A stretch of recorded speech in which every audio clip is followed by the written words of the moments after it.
नमस्कार। मैं वीके शास्त्री आप सभी दर्शकों का बहुत बहुत स्वागत करता हूं। आज की इस वीडियो में हम बात करेंगे सिंह राशि के जातकों के लिए आने वाले 4 महीनों मार्च, अप्रैल, मई, जून 2023 में कौन सी हैं वो 10 महत्वपूर्ण तिथियां जो आपके जीवन में एक महत्वपूर्ण सकारात्मक परिवर्तन लेकर आएंगी। ध्यान रहे कि हर राशि के लिए ये डेट्स डिफ़र करेंगी क्योंकि डेट्स का निर्धारण ग्रहों के गोचर के आधार पर किया गया है। हाँ, कुछ डेट्स कॉमन भी हो सकती हैं। देखिए, अगर हमें ये जानकारी हो जाए कि आने वाले समय में इन तिथियों में इस तरह की घटनाएं घटित होने जा रही हैं, तो उससे हमें एक रास्ता मिलेगा, एक दिशा मिलेगी। हम प्लानिंग कर पाएंगे आने वाले समय में हमें कौन कौन सा कार्य कब कब करना है। ये काम पहले करना है, ये काम बाद में करना है। मान लीजिए धन प्राप्ति का योग बन रहा है, आप ज़्यादा एफर्ट करेंगे, धन प्राप्त होगा। नौकरी का योग बन रहा है, भरपूर प्रयास करेंगे, नौकरी मिल जाएगी। इसी तरह की और भी घटनाएं जिनके योग बन रहे हैं, अगर आपने उस दिशा में सही समय पर प्रयास किया, आपको वो चीज़ मिल जाएगी। इसी उद्देश्य को लेकर ये वीडियो अपलोड कर रहा हूँ ताकि आपको आने वाले 4 महीनों में कब कब किस किस चीज़ का योग बन रहा है इसकी जानकारी पहले से रहे और आप उसका लाभ ले सकें। ये विश्लेषण आपकी चंद्र राशि के आधार पर किया जा रहा है। वीडियो के अंत में मैं आपको ग्रहों के उपाय भी बताऊंगा। दूसरी बात, कमेंट बॉक्स में किसी भी अनजान व्यक्ति के द्वारा दिए गए किसी भी नंबर पर भूल करके भी कांटेक्ट मत कीजिए, आपके साथ फ्रॉड हो सकता है। तो यह है सिंह राशि के जातकों की कुंडली।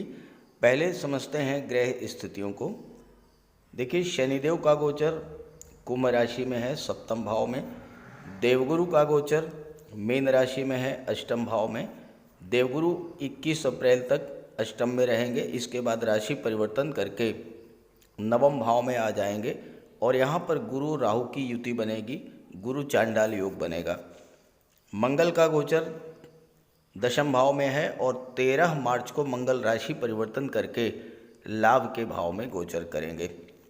केतु का गोचर पराक्रम भाव में है और इसके अलावा सूर्य, बुध और शुक्र हर महीने राशि परिवर्तन करेंगे और इसी के आधार पर हम बात करेंगे महत्वपूर्ण तिथियों के बारे में।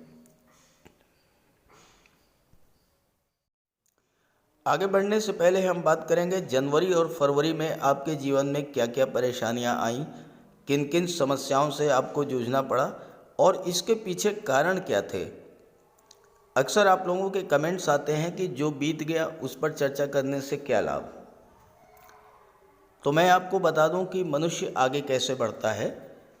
बीते समय में जो हुआ उसी से सीख लेकर मनुष्य अपने आप में सुधार करता है और आगे बढ़ता है। असफलता में ही सफलता का मंत्र छिपा होता है। क्यों असफल हुए, क्यों कष्ट मिले, अगर इन चीज़ों की एनालिसिस कर ली जाए तो आने वाले समय में उन कष्टों, उन परेशानियों से बचा जा सकता है।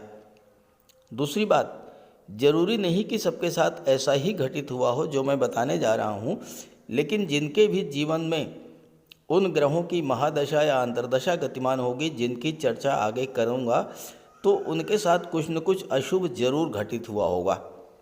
और जिनके साथ भी ये सब हुआ हो वो कमेंट करके ज़रूर बताएं ताकि बाकी लोगों को भी ग्रहों के प्रभाव को समझने में मदद मिले। देखिए, जनवरी और फरवरी में मंगल का गोचर वृषभ राशि में था और राहु का गोचर मेष राशि में। ज्योतिष शास्त्र में राहु और मंगल का संबंध बहुत ही खराब योग माना गया है। मंगल राहु से सेकंड हाउस पर थे, पहला दूसरा, दूसरे भाव पर थे, तो राहु को मंगल से बल मिला, लेकिन मंगल कमज़ोर हुए, पीड़ित हुए। मंगल जब पीड़ित होते हैं तो व्यक्ति को कमज़ोर बना देते हैं, कार्यों को बिगाड़ देते हैं। जब व्यक्ति अपने आप को कमज़ोर स्थिति में पाता है तो उसे क्रोध बहुत आता है। आपकी मंगल की दृष्टि कुंडली के लग्न भाव पर, चौथे भाव पर पड़ रही थी और चौथा भाव क्या होता है? आपका व्यक्तित्व, आपका स्वभाव तो मंगल के कारण आपके अंदर बिला वजह की क्रोध, उग्रता की स्थिति बनी होगी, क्रोध से शत्रुता बढ़ी, और हो सकता है कि कोर्ट कचहरी के मैटर भी बन जाए। हो सकता है आपके साथ ये सब हुआ हो, और हुआ हो तो कमेंट कीजिएगा। दूसरी बात, वृषभ राशि में गोचर करते हुए मंगल केतु से 8वें भाव पर थे। देखिए केतु पराक्रम भाव में है, 1 2 3 4 5 6 7 8।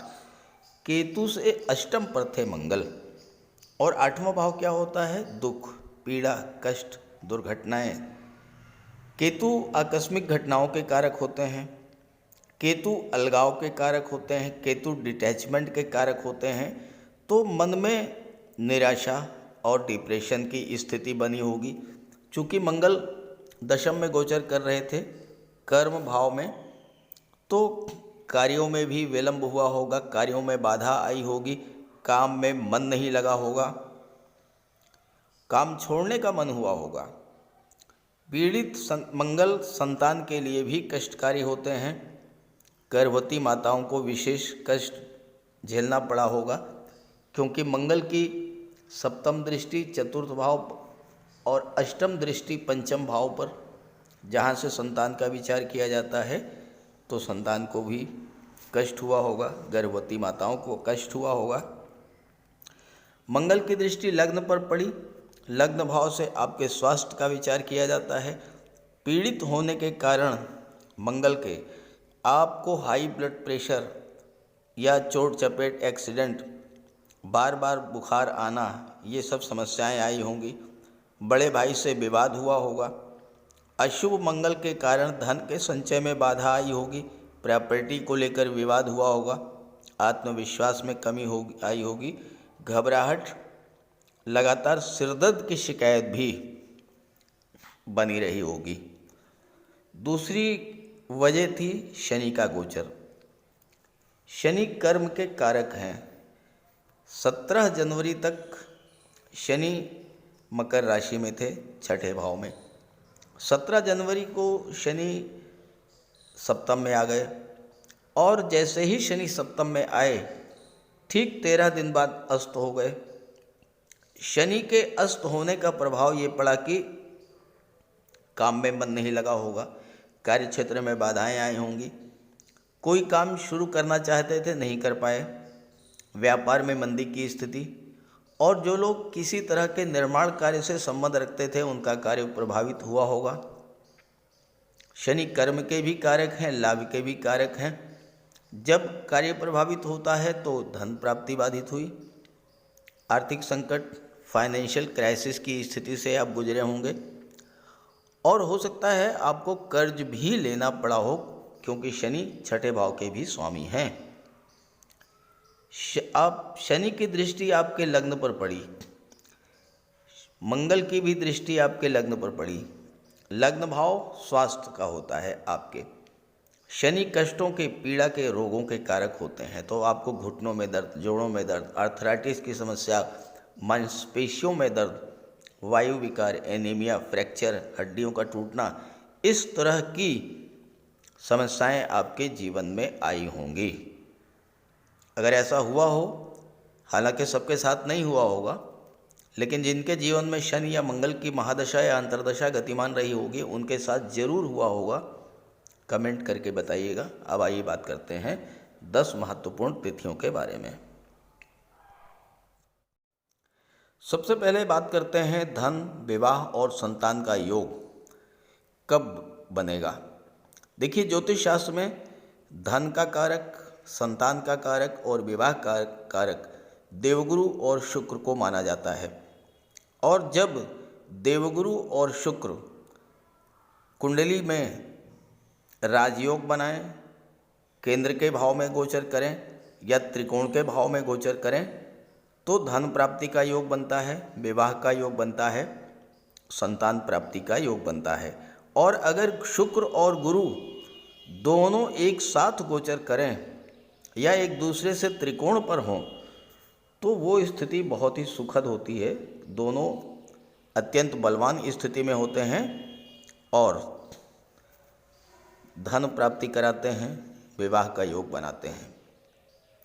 शुक्र का गोचर 15 फरवरी को मीन राशि में हो चुका है। अब मैं बात तो मार्च से कर रहा हूँ, लेकिन जो आपका शुभ योग है वो फरवरी से ही बन रहा है, 15 फरवरी से, इसलिए उसको चर्चा करना ज़रूरी है।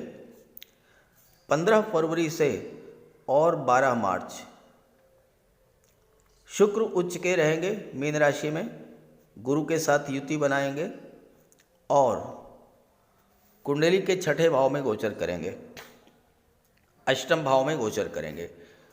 अष्टम भाव में गुरु विपरीत राजयोग बना रहे हैं, शुक्र भी विपरीत राजयोग बना रहे हैं। देखिए, जब कोई ग्रह अपनी राशि में हो या उच्च की राशि में हो और कुंडली के छठे, 8वें या 12वें भाव में गोचर करे तो विपरीत राजयोग बन जाता है। तो गुरु और शुक्र दोनों ही विपरीत राजयोग बनाएंगे। अब यहाँ पर अष्टम भाव क्या होता है? गुप्त विद्याओं, गुप्त धन और गुप्त रहस्यों का होता है। तो यहाँ से आपको गुप्त धन की प्राप्ति होगी, लॉटरी से, शेयर से, कोई पैतृक संपत्ति, वसीयत या विरासत से धन प्राप्त होगा। गुरु की दृष्टि 12वें भाव पर पड़ेगी, आपको विदेशों से धन प्राप्त होगा, विदेश में जाकर के सेटल होने का योग बनेगा, विदेशी व्यापार में उन्नति होगी। और साथ ही साथ 12वें भाव जो होता है धर्म, अध्यात्म और मोक्ष का होता है। गुरु धर्म, अध्यात्म और सत्कर्म के कारक हैं, तो ऐसे में आप जितना अधिक धर्म कर्म से अपने आप को जोड़ेंगे उतना ही आपको लाभ मिलेगा। गुरु की दृष्टि और शुक्र की दृष्टि दूसरे भाव पर पड़ेगी। दूसरा भाव होता है धन के संचय, धन के निवेश, परिवार और वाणी का। शुक्र के और गुरु के प्रभाव से आपके वाणी इतनी मधुर होगी, स्वभाव इतना सौम्य और आकर्षक होगा कि आप लोगों के अत्यधिक प्रिय होंगे। और दूसरी बात, यहाँ पर गुरु की दृष्टि पड़ने से आपके परिवार में वृद्धि होगी, संतान की प्राप्ति होगी या फिर विवाह का योग बनेगा। ये स्थिति आपकी कुंडली में 15 फरवरी से और 12 मार्च तक रहेगी। और ये समय आपके लिए धन प्राप्ति की दृष्टि से, विवाह की दृष्टि से और संतान प्राप्ति की दृष्टि से अत्यंत श्रेष्ठ होने वाला है। और इसके बाद शुक्र जब केंद्र के भाव में होते हैं,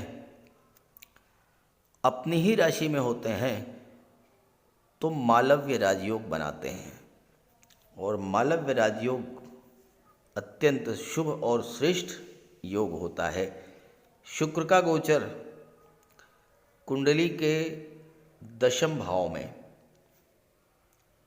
केंद्र के भाव में होगा। शुक्र पहले अष्टम में है, राशि परिवर्तन करके नवम में जाएंगे और नवम से राशि परिवर्तन करके कुंडली के 10वें भाव में गोचर करेंगे, जहाँ से आपके जॉब, कैरियर और प्रोफेशन का विचार किया जाता है। अब यहाँ पर शुक्र केंद्र के भाव में गोचर कर रहे हैं और शुक्र अपनी ही राशि में है, तो यहाँ पर मालव्य राजयोग बनेगा। 6 अप्रैल को शुक्र गोचर करेंगे 10वें भाव में। मालव्य राजयोग पंच महापुरुष राजयोगों में से एक है और मालव्य राजयोग कुंडली में तब बनता है जब शुक्र स्वराशि या उच्च राशि में गोचर होकर के केंद्र के भाव में गोचर करें। मालव्य राजयोग कला और सौंदर्य से संबंधित क्षेत्रों, film industry, glamour industry, TV serial, modelling या सोशल मीडिया के क्षेत्र में सुपर स्टार बनाने वाला योग होता है। मंगल इस समय राशि परिवर्तन करके एकादश भाव में जा चुके होंगे। शुक्र अकेले यहाँ पर होंगे और मालव्य राजयोग बनाएंगे। मालव्य राजयोग व्यक्ति को सेलिब्रिटी बना देता है, अत्यधिक लोकप्रियता प्रदान करता है और जीवन में हर इच्छा, हर सपना पूरा करने वाला होता है। धन तो ऐसे जातकों के पीछे पीछे भागता है। शुक्र है प्रेम के, शुक्र है लव रोमांस के। और इस गोचर काल में चूंकि शुक्र की दृष्टि आपकी कुंडली के चतुर्थ भाव पर पड़ेगी, भौतिक सुखों में वृद्धि होगी, संतान का विवाह का योग बनेगा। और ये जो टाइम पीरियड है ये 6 अप्रैल से 2 मई तक आपके जीवन में प्रभावी रहेगा। तो ये दोनों ही गोचर काल आपके लिए बहुत ही शुभ हैं। अब आइए बात करते हैं छात्रों के लिए। सरकारी नौकरी के कारक होते हैं सूर्य, बुध और मंगल। और सूर्य और बुध अगर एक साथ हों और केंद्र के भाव में गोचर करें तो सरकारी नौकरी का प्रबल योग बनता है। अब यहाँ पर आपकी कुंडली में सूर्य का गोचर वृषभ राशि में होगा मई के महीने में 15 मई को, और 15 मई से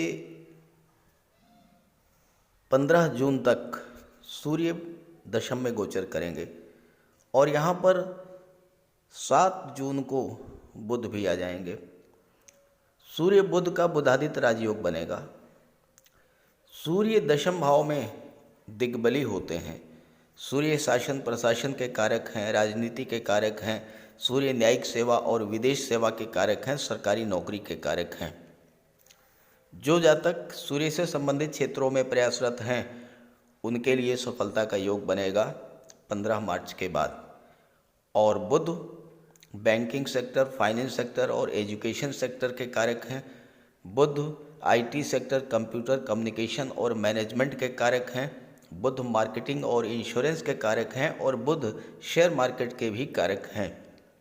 तो जो जातक इन क्षेत्रों में प्रयासरत हैं उनके लिए सफलता का प्रबल योग बनेगा।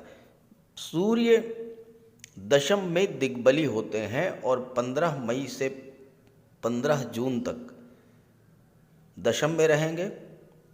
और इसके बाद सूर्य का गोचर हो जाएगा एकादश भाव में। और एकादश भाव में सूर्य अति विशिष्ट कारक होते हैं। और बुध भी राशि परिवर्तन करेंगे और 24 जून को एकादश भाव में आ जाएंगे। और यहाँ पर मंगल का गोचर पहले से ही है। सूर्य, बुध और मंगल तीनों ग्रह यहाँ पर गोचर करेंगे। तो ये जो समय है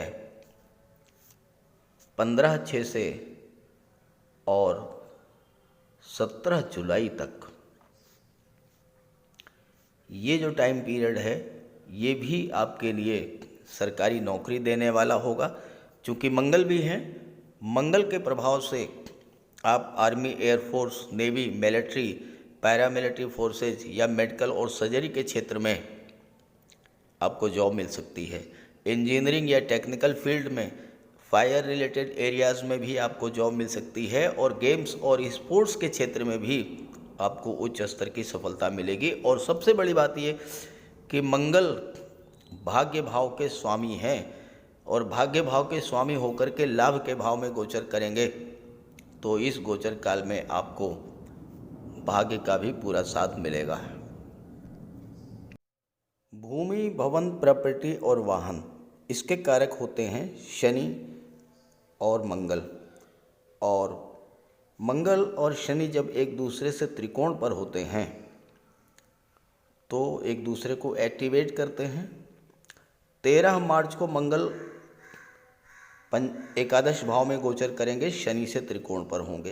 1 2 3 4 5, शनि से पंचम पर है मंगल और मंगल से नवम पर है शनि। नवम पंचम का योग बना, शनि मंगल एक्टिवेट होंगे। मंगल चतुर्थ भाव के स्वामी हैं। चतुर्थ भाव से भूमि, भवन, वाहन, प्रॉपर्टी का विचार किया जाता है। और जब मंगल एक्टिवेट होंगे तो आपको भूमि, भवन, प्रॉपर्टी का लाभ देंगे। शनि जब एक्टिवेट होंगे तो शनि होते हैं निर्माण के कारक। तो आप किसी तरह की भी कंस्ट्रक्शन से संबंधित, निर्माण से संबंधित गतिविधि में शामिल हैं, आप बिल्डर हैं, कॉन्ट्रैक्टर हैं, बिल्डिंग मटेरियल सप्लायर हैं, आर्किटेक्ट हैं, इन सब क्षेत्रों में आपको बहुत बड़ा लाभ मिलेगा। खुद का मकान बनवाना चाहते हैं तो उसके लिए भी ये समय बहुत ही श्रेष्ठ रहेगा। 13 मार्च से लेकर के और 10 मई तक शनि और मंगल एक दूसरे से त्रिकोण पर रहेंगे। शनि सप्तम में गोचर कर रहे हैं और सप्तम में शनि दिग्बली होते हैं, और दिग्बली शनि जब एक्टिवेट होंगे तो आपको व्यापार के क्षेत्र में भी बुलंदियों पर पहुंचा देंगे। खास करके अगर आप शनि से संबंधित व्यापार करते हैं तो बहुत ही अच्छा रहेगा। और अगर आप मेडिकल और सर्जरी या गेम्स और स्पोर्ट्स के क्षेत्र से संबंध रखते हैं तो भी आपके लिए मंगल का गोचर बहुत ही अच्छा रहेगा। और इसके बाद मंगल राशि परिवर्तन करेंगे 10 मई को, और मंगल 10 मई को राशि परिवर्तन करके कुंडली में 12वें भाव में गोचर करेंगे।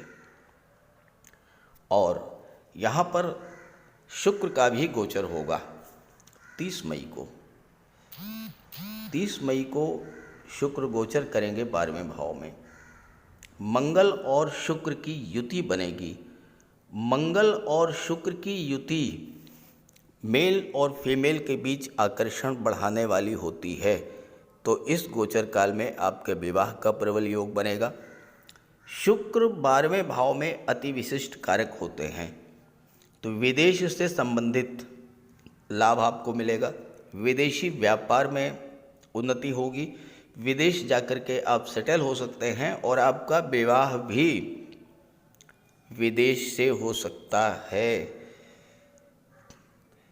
30 मई से लेकर के 7 जुलाई तक का समय बहुत ही श्रेष्ठ रहेगा आपके लिए।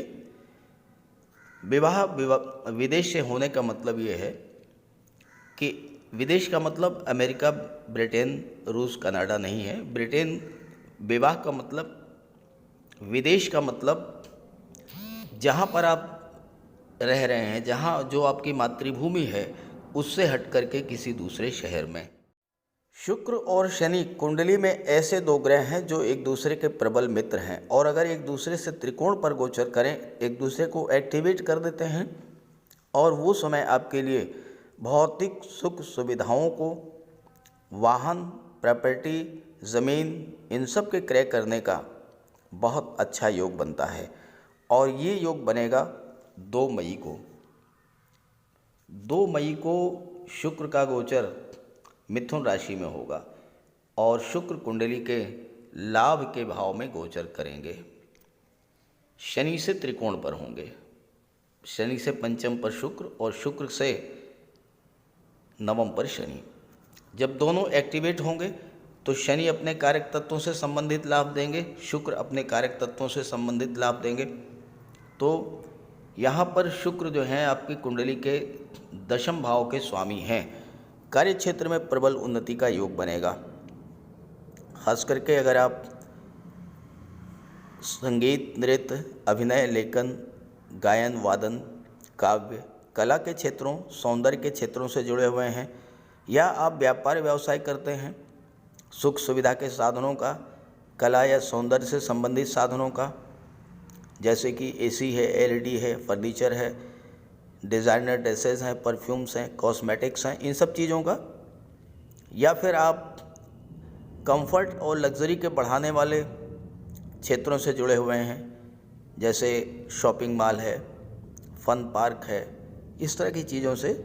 तो इन क्षेत्रों में आपको, चूँकि शुक्र लाभ के भाव में बैठे हुए हैं और एक्टिवेट हैं, तो आपको हर तरह का लाभ प्रदान करेंगे।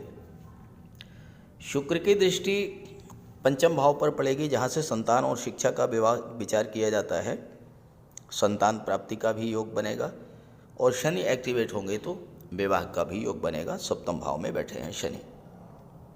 और इसके बाद अगली जो डेट है ये 2 मई से लेकर के और 30 मई तक शुक्र शनि एक दूसरे से त्रिकोण पर होंगे और इसका आपको लाभ मिलेगा। और इसके बाद शनि और बुध ये भी एक दूसरे के मित्र हैं, और शनि और बुध अगर एक दूसरे से त्रिकोण पर हो जाएं तो बुध से संबंधित क्षेत्रों में, शनि से संबंधित क्षेत्रों में आपको लाभ मिलेगा। और बुध कुंडली के एकादश भाव में गोचर करेंगे 24 जून को, और शनि से त्रिकोण पर होंगे। शनि से पंचम पर बुध, बुध से नवम पर शनि। तो यहाँ बुध एक्टिवेट होंगे। बुध एक्टिवेट होंगे तो शिक्षा और संतान के लिए बहुत ही अच्छा रहेगा। बुध द्वितीय भाव के स्वामी हैं, तो द्वितीय भाव से धन के संचय का विचार किया जाता है। अब यहाँ पर बुध लाभ के भाव के स्वामी होकर के, धन के भाव के स्वामी होकर के लाभ के भाव के में गोचर कर रहे हैं, शनि से त्रिकोण पर हैं, तो धन का संचय भी होगा, धन का निवेश भी होगा। शेयर मार्केट में आप निवेश कर सकते हैं।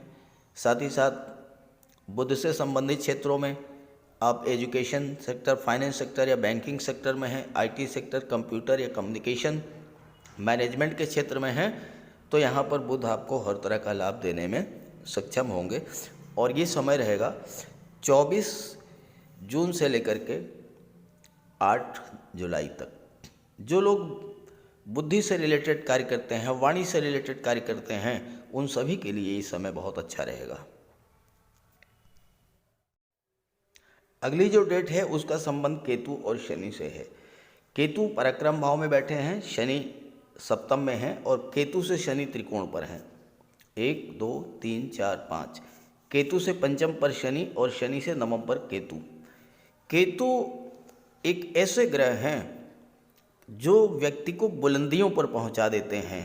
केतु का अर्थ होता है बुलंदी, केतु का अर्थ होता है ऊंचाई। और जब केतु और शनि की युति बनेगी, त्रिकोण के संबंध पर जब बनेंगे, जब एक दूसरे को एक्टिवेट करेंगे, तो ये समय शनि से संबंधित क्षेत्रों में जो भी व्यापार व्यवसाय आप कर रहे हैं, रियल इस्टेट से जुड़े हैं, प्रॉपर्टी डीलिंग का कार्य करते हैं, कंस्ट्रक्शन का कार्य करते हैं, भूमि के नीचे के दबे हुए पदार्थों का व्यापार व्यवसाय करते हैं, petrol, diesel, gas, mines, minerals, chemical products, rubber, scrap, medicines, इन सब चीज़ों का, ट्रांसपोर्ट, टूरिज़्म से आप जुड़े हैं, इन सब क्षेत्रों में अचानक से बहुत बड़ी उन्नति देखने को मिलेगी। लेकिन एक बात आपको समझनी है, केतु क्या है? केतु डिटैचमेंट के कारक हैं, केतु अलगाव के भी कारक हैं। केतु ये चाहते हैं कि आप किसी भी चीज़ के पीछे भागना बंद करें। किसी भी चीज़ के पीछे अगर आप भागना बंद कर देंगे, वो चीज़ स्वतः आपको केतु प्राप्त करा देंगे। और शनि और केतु जब त्रिकोण पर हैं, तो आप जो भी आपकी इच्छा होगी, वो इच्छा केतु आपकी पूरा करेंगे, क्योंकि केतु मोक्ष के कारक हैं। मोक्ष का अर्थ होता है मरने के बाद वाला मोक्ष नहीं, भौतिक इच्छाओं की पूर्ति। मनुष्य की जब सारी इच्छाएं पूर्ण हो जाती हैं, वही मोक्ष की स्थिति होती है, और केतु यहाँ पर यही करेंगे। और इसके लिए कोई डेट आपको नोट नहीं करनी है, क्योंकि मार्च, अप्रैल, मई और जून चारों ही महीनों में केतु और शनि त्रिकोण पर होंगे। और 10वीं जो डेट है वो बहुत ही महत्वपूर्ण है, क्योंकि 21 अप्रैल को राहु और गुरु भाग्य भाव में बैठेंगे। यहाँ पर राहु और गुरु का गुरु चांडाल योग बनेगा। लेकिन इस योग का आप लाभ कैसे उठाएं, आपको ये समझना है। गुरु विस्तार के कारक हैं, राहु असीम विस्तार के कारक हैं। राहु आपके अंदर बहुत अधिक ऊर्जा उत्पन्न करते हैं। तो राहु का अगर आपने सही तरीके से प्रयोग कर लिया, तो गुरु और राहु की युति आपको जीवन में वो सब कुछ दे सकती है जो आप पाना चाहते हैं, क्योंकि गुरु और राहु भाग्य भाव में बैठे हैं और गुरु और राहु की दृष्टि तीसरे भाव पर पड़ रही है। अब कैसे आप एक्टिवेट करेंगे? देखिए, गुरु क्या करते हैं? गुरु ज्ञान को बढ़ाते हैं, गुरु आपका विवेक है। राहु क्या है? राहु आपको नेगेटिव डायरेक्शन में ले जाते हैं, आपके अंदर डर पैदा कर देते हैं। आप कोई काम शुरू करना चाहेंगे, थोड़े ही दिन के बाद राहु एक्टिवेट होकर के आपके मन में ये बात पैदा करेंगे कि जो काम आप करने जा रहे हैं, जो काम आप कर रहे हैं, उसमें कुछ लाभ नहीं हो रहा है, कुछ और किया जाए, काम को रोक देंगे। ये राहु करते हैं। तो राहु का पॉजिटिव एस्पेक्ट क्या है, आप उसको यूज करिए। पहली बात तो डर को निकाल दीजिए। दूसरी बात, गुरु के ज्ञान का प्रयोग कीजिए, गुरु की बुद्धि और विवेक का यूज कीजिए आप। और तीसरी बात, राहु एक्सपेंशन के कारक हैं। राहु ऑनलाइन एक्टिविटीज़ के कारक हैं, ऑनलाइन बिजनेस के कारक हैं, ऑनलाइन प्लेटफॉर्म के कारक हैं। राहु क्या है? छाया है शनि की। तो जो फोटो से रिलेटेड, छाया से रिलेटेड एरियाज़ हैं, जैसे कि फिल्म इंडस्ट्री है, टीवी सीरियल है, ग्लैमर इंडस्ट्री है, मॉडलिंग का क्षेत्र है, फोटोग्राफी है, वीडियोग्राफी है, इस तरह का जो कार्य है, इन कार्यों में अगर आप अपने आप को जोड़ लेते हैं, डर को निकाल देते हैं, और सबसे महत्वपूर्ण है कि राहु सीक्रेसी मेंटेन कराना चाहते हैं, तो आप अपनी प्लानिंग्स, अपनी योजनाओं को सीक्रेट रखें, किसी से शेयर न करें, कार्यक्षेत्र का लगातार विस्तार करते जाएं। यही गुरु और राहु की युति, जिसे गुरु चांडाल योग कहा जाता है, ये आपको बुलंदियों पर पहुंचा देगी। लेकिन इन तिथियों का सर्वाधिक लाभ आपको मिल पाए, पूरा लाभ मिल पाए, इसके लिए ज़रूरी है कि आप ग्रहों का उपाय अवश्य करें, जो ग्रह आपकी कुंडली में कमज़ोर हों। तो बात करते हैं उपायों पर। किसी भी जातक की कुंडली में बनने वाले राजयोगों का संपूर्ण लाभ उसे तब मिल पाता है जब राजयोग बनाने वाले ग्रह कुंडली में मजबूत स्थिति में हों। और ज्योतिष शास्त्र में ग्रहों को बल प्रदान करने के लिए उपायों की व्यवस्था की गई है। तो अगर आपकी जन्म कुंडली में राजयोग बनाने वाले ग्रह कमज़ोर स्थिति में हैं, अंश बल से कमज़ोर हैं, तो ग्रहों का उपाय ज़रूर कीजिए। इससे ग्रहों को बल प्राप्त होगा और आपको राजयोग का संपूर्ण लाभ प्राप्त हो पाएगा। सबसे पहले मंगल की बात करते हैं। इसके लिए बजरंगबली की उपासना कीजिए, हनुमान जी की आराधना कीजिए, हनुमान चालीसा का पाठ कीजिए, हनुमान जी के मंदिर में जाकर के उनके चरणों में बैठिए और उनके चरणों का सिंदूर अपने मस्तक पर धारण कीजिए। मंगलवार के दिन स्नान के बाद लाल वस्त्र धारण कीजिए, मंगलवार का व्रत रखिए। हनुमान जी को सिंदूर में चमेली का तेल चढ़ाकर, तेल मिला करके अर्पित करें। हनुमान जी को चोला चढ़ाएं और मूंगा धारण कर सकते हैं, लेकिन किसी योग्य ज्योतिषी से परामर्श लेकर। और मंगलवार के दिन लाल वस्त्र, गेहूँ, गुड़ और तांबे का दान करने से भी मंगल को बल प्राप्त होता है। जहाँ तक देवगुरु की बात है, देवगुरु बृहस्पति को प्रसन्न करने के लिए गुरुवार का व्रत रखिए। 5 गुरुवार, 11 या 43 गुरुवार का व्रत रखें। घर में केले का एक वृक्ष लगा लें और उसकी सेवा करें। स्नान करते समय पानी में हल्दी या केसर मिलाकर स्नान करें और हल्दी या केसर का तिलक लगाएं। भूल करके भी गुरु, साधु, संतों का, माता पिता का अपमान ना करें। माता पिता, गुरु और वृद्धों का सम्मान करें, उनकी सेवा करें और उनका आशीर्वाद प्राप्त करें। तोते को चने की दाल खिलाएं, इससे बुध और गुरु दोनों प्रसन्न होते हैं। पुखराज भी धारण कर सकते हैं गुरुवार के दिन, लेकिन योग्य ज्योतिषी का परामर्श लेकर ही कोई रत्न धारण करें। ज़्यादा बेहतर ये है कि हल्दी की एक गांठ पीले वस्त्र में बांधकर अपने बाजू में बांध लीजिए और पीले रंग के वस्त्रों का ज़्यादा प्रयोग कीजिए। चादर, तकिए, गिलाफ, ये सब पीले रंग के रखिए, पर्दे। शुक्र को बल प्राप्त हो, इसके लिए माता लक्ष्मी की उपासना कीजिए और 21 या 31 शुक्रवार को व्रत रखें। शुक्रवार के दिन सफ़ेद रंग के वस्त्र, चीनी, चावल, दूध और दही, घी से बने पदार्थों का सेवन करें। और शुक्रवार के दिन सफ़ेद वस्त्र, चावल, चीनी, घी, श्रृंगार सामग्री, कपूर, मिश्री और दही, इन सब चीज़ों का यथाशक्ति दान करें। डायमंड धारण कर सकते हैं, लेकिन हीरा धारण करने से पहले योग्य ज्योतिषी का परामर्श ले लें। महिलाओं का सम्मान करें। शुक्रवार के दिन कन्याओं को खीर और मिष्ठान का भोजन कराएं। इत्र का प्रयोग करें। घर को साफ सुथरा रखें और भगवान शिव को श्वेत पुष्प अर्पित करें। जहाँ तक बुध की बात है तो बुधवार के दिन तुलसी का पौधा लगाकर उसकी सेवा करें। गाय की सेवा करें। गाय को हरा चारा खिलाएं। हरियाली बढ़ाने वाले पौधे लगाएं और दान करें पौधों का, क्योंकि बुध को हरा रंग अत्यंत प्रिय है। बुधवार को घर के मेन डोर पर पंच पल्लव का तोरण लगा दें और किन्नर को दान देकर उसका आशीर्वाद प्राप्त करें। देवी दुर्गा के मंदिर में हरे रंग की चूड़ियाँ दान करें। गणेश जी की उपासना करें और साबुत हरी मूंग हरे कपड़े में बांधकर अर्पित करें। बुधवार के दिन हरे रंग के रुमाल, मोजे और टाई का प्रयोग करें। ओम बुम बुधाय नमः इसका एक माला जाप करें। पन्ना धारण कर सकते हैं, लेकिन परामर्श के बाद किसी योग्य ज्योतिषी से।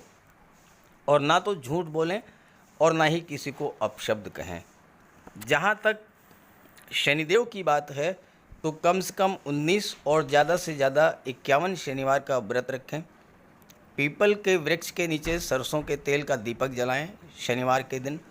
शनिवार के दिन एक प्याले में, एक कटोरी में सरसों का तेल लेकर के उसमें अपना चेहरा देखिए और फिर उस तेल को दान कर दीजिए। उड़द से बनी पंजीरी, पकौड़ा, चीला, बड़ा, इन सब का सेवन करिए। सरसों के तेल में बने भोज्य पदार्थों का सेवन कीजिए। शनिवार के दिन कंबल, जूता, चप्पल, लोहा, काला तिल, काला उड़द, काले वस्त्र और जटा वाले नारियल दान दें। नीलम धारण कर सकते हैं, लेकिन नीलम धारण करना किसी योग्य ज्योतिषी से परामर्श लेकर धारण करें, क्योंकि नीलम रंग से राजा भी बना देता है और कभी कभी अगर नीलम आपके लिए शुभ नहीं हुआ तो राजा से रंक भी बना देता है। इसलिए नीलम का प्रयोग बहुत सोच समझ कर करें। ज़्यादा बेहतर ये है कि आप गरीबों की हेल्प करें।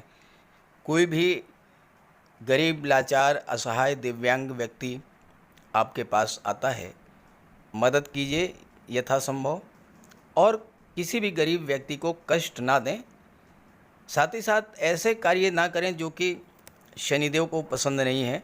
शनिदेव को छल, कपट, झूठ, फरेब, बेईमानी, आलस्य ये सब पसंद नहीं है, तो ऐसे कार्य मत कीजिए। और शनिदेव को अनुशासन, परिश्रम, मेहनत, ईमानदारी और सच्चाई ये पसंद है, तो ये आप अपने अंदर इन गुणों को विकसित करें, शनिदेव प्रसन्न होंगे। तो उपाय ज़रूर कीजिएगा, इससे आपको लाभ होगा। नमस्कार।